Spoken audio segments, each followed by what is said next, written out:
স্বাগত নিউজ 24 চট্টগ্রাম প্রতিদিনের সংবাদে আপনাদের সাথে আছি আমি জান্নাতুল ফেরদৌস রুবা। 4.5 দশকেরও বেশি সময় পর বাবার দেখানো পথেই হাঁটলেন ছেলে তারেক রহমান। নির্বাচনী প্রতিশ্রুতি অনুযায়ী খাল খনন কর্মসূচির উদ্বোধন করলেন জনতার প্রধানমন্ত্রী। খাল কাটা কর্মসূচিকে ঘিরে স্থানীয়দের মাঝে ছিল উচ্ছ্বাস আর আনন্দ। প্রধানমন্ত্রী বলেন, কৃষি বাঁচলে বাঁচবে বাংলাদেশ, কৃষক ভালো থাকলে মানুষ ভালো থাকবে। প্রধানমন্ত্রী বলেন, বিএনপি এমন একটি বাংলাদেশ বিনির্মাণ করতে চায় যেখানে ধর্ম বর্ণ নির্বিশেষে প্রতিটি নাগরিকের অর্থনৈতিক মুক্তি আসবে। সাবেক রাষ্ট্রপতি জিয়াউর রহমান খাল খননে যেভাবে নিজ হাতে তুলে নিয়েছিলেন কোদাল, 5 দশক পর সেই পথে এবার তার ছেলে তারেক রহমান। নির্বাচনী ওয়াদা পূরণে বিএনপি সরকার গঠনের 1 মাসের মাথায় খাল খনন কর্মসূচির উদ্বোধন করেন প্রধানমন্ত্রী তারেক রহমান।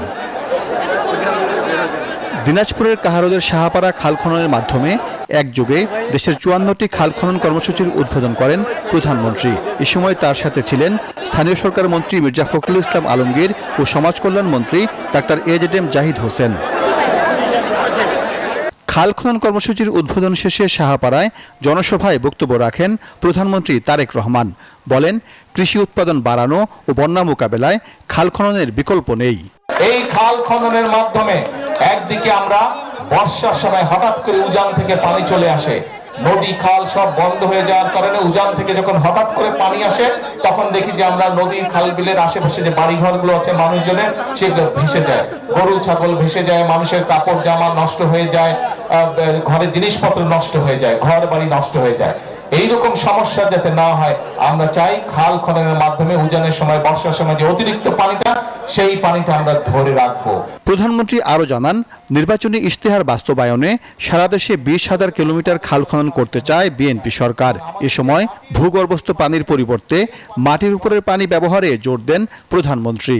মাটির উপরে যেই পানি আছে আমাদেরকে এখন চেষ্টা করতে হবে মাটির ভিতরে যেই পানিটা আছে সেই পানিটাকে রিজার্ভের মতন আমাদের রেখে দিতে হবে, যাতে ভবিষ্যৎ প্রজন্মদের জন্য যদি প্রয়োজন হয় তাদের যাতে কাজে ব্যবহার করা যায়। এবং আমাদেরকে মাটির উপরে যেই পানি আছে সেই পানিটা যতটুকু সম্ভব সদ্ব্যবহার করা যায় সুন্দরভাবে পরিকল্পনা করে খাল খনন করে নদী খনন করে আমাদেরকে মাটির উপরের পানিটা ধরে রাখতে হবে। দিনাজপুরের কাহারোলের শাহপাড়ার এক সময়ের এ ভরা খাল এখন মৃতপ্রায়। কৃষকের মুখে হাসি ফোটানো খাল এখন কাহারোলের দুঃখ। সেই দুর্দশা ঘোচানোর কাজে হাত দিল সরকার। আমাদের এই প্রত্যন্ত গ্রাম অঞ্চলের জন্য যেই তিনি পরিকল্পনাটা নিয়েছেন, এটা আমাদের জন্য অত্যন্ত উপকারজনক।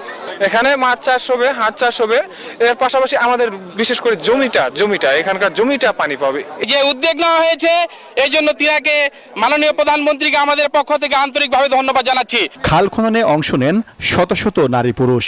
তাদের মাঝে ছিল উচ্ছ্বাস আর আনন্দ। খাল খননের পর বৃক্ষরোপণ করেন প্রধানমন্ত্রী। সাইফুল ইসলাম, নিউজ 24। দেশের অর্থনীতির অবস্থা ভালো নয়। সমস্ত সংকটের মধ্যেও সরকার কাজ এগিয়ে নিচ্ছে বলে জানান অর্থমন্ত্রী আমির খসরু মাহমুদ চৌধুরী। দুপুরে চট্টগ্রামের মিরসরাই উপজেলার গুরুত্বপূর্ণ বামন সুন্দর খাল পুনর্খনন কাজের উদ্বোধনকালে অর্থ পরিকল্পনা মন্ত্রী আমির খসরু মাহমুদ চৌধুরী এসব কথা বলেন। আরও বলেন, সরকার প্রকল্প বাস্তবায়নে স্বচ্ছতার সঙ্গে কাজ করছে, দুর্নীতির কোনো স্থান নেই। খাল দখলে যত বড় শক্তিশালী দখলদার হোক না কেন ছাড় দেওয়া হবে না বলেও জানান অর্থমন্ত্রী।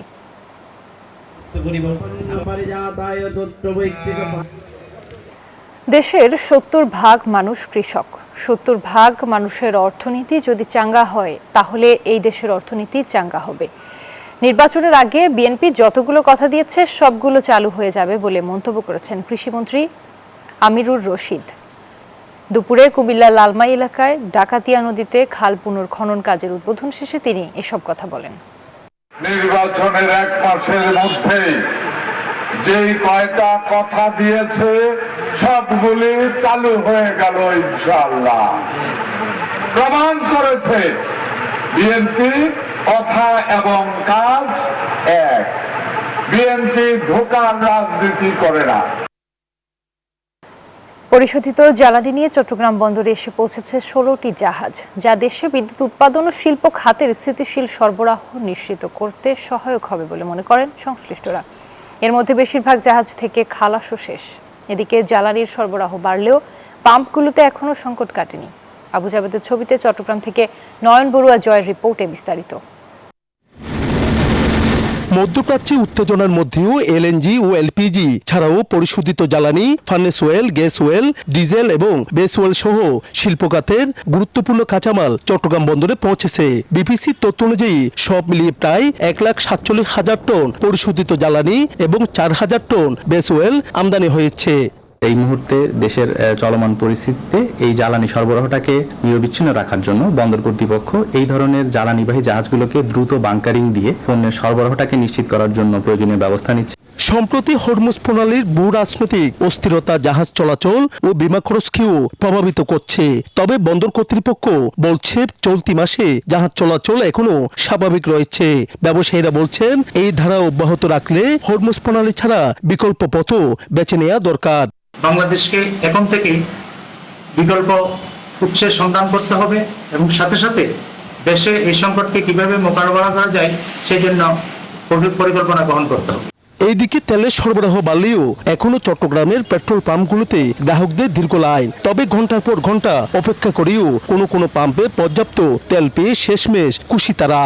আমরা দীর্ঘ সারি গেলেও এখানে কিছু কিছু পাম্পে আমরা পূর্ণাঙ্গ তেলই পাচ্ছি। কেন মোটামুটি পর্যাপ্ত পাওয়া যায়, বাট অন্যান্য জায়গায় পাই না। এর মধ্যে তো দিছিল লিমিট, এখন তো আসলে দিচ্ছে, আজকে দিচ্ছে দেখলাম। তবে জ্বালানি সাশ্রয়ী না হলে সংকট ঠেকানো সম্ভব নয় বলে মত জ্বালানি বিশেষজ্ঞদের। নয়ন বড়ুয়া, জয়, নিউজ 24, চট্টগ্রাম। চট্টগ্রাম রেল স্টেশনে উপচে পড়া ভিড়। পরিবারের সাথে ঈদের আনন্দ ভাগাভাগি করতে সবাই ছুটছে বাড়িতে। সোমবার সকাল থেকে প্রতিটি ট্রেন ভরপুর যাত্রী নিয়ে যাত্রা করে গন্তব্যের উদ্দেশ্যে। স্টেশন থেকে নির্দিষ্ট সময়ে ছেড়ে গেছে সবগুলো ট্রেন। ঈদযাত্রা নিরাপদ ও ভোগান্তি কমাতে নানা ব্যবস্থা নিয়েছে রেল কর্তৃপক্ষ। শতাধিক বাড়তি কোচ যোগ হয়েছে রেলের বহরে। রেল পূর্বাঞ্চলে বিভিন্ন গন্তব্যে 8টি স্পেশাল ট্রেনও যোগ হয়েছে ঈদযাত্রায়। তবে বাসে এখনো তেমন যাত্রীর চাপ নেই।